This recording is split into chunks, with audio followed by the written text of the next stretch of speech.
कल 25 अगस्त 2021 को मद्रास हाईकोर्ट ने एक बहुत ही ऐतिहासिक जजमेंट दे दिया। मद्रास हाईकोर्ट ने कहा कि जो सेंट्रल गवर्नमेंट नीट 2021 के एग्जाम में 27% ओबीसी का रिजर्वेशन ऑल इंडिया कोटा में दे रही है और 10% EWS reservation all India quota में दे रही है, उसके बारे में एक टिप्पणी की।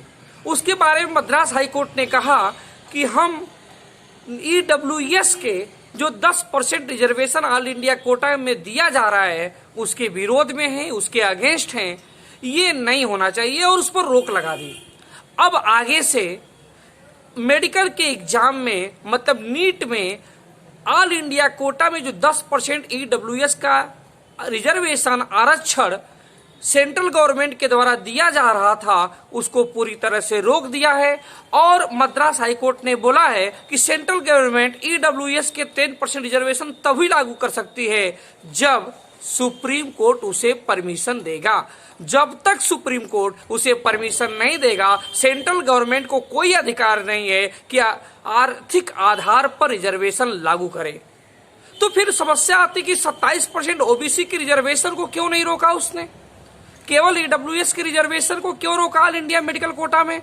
तो उसके बारे में उसने छोटी सी टिप्पणी की कि आर्थिक आधार पर रिजर्वेशन का कोई प्रावधान संविधान में नहीं है, सामाजिक समानता के आधार पे है। चूंकि 27% ओबीसी का रिजर्वेशन ऑल इंडिया कोटा में जो दिया जा रहा है वो सामाजिक पिछड़ेपन को दूर करने के लिए दिया जा रहा है, इसलिए उसके हम पक्ष में हैं। लेकिन जो आर्थिक आधार पर ईडब्ल्यूएस का रिजर्वेशन 10%, ईडब्ल्यूएस का रिजर्वेशन 10% ऑल इंडिया कोटा के मेडिकल एग्जाम में दिया जा रहा है उसके हम विरोध में हैं।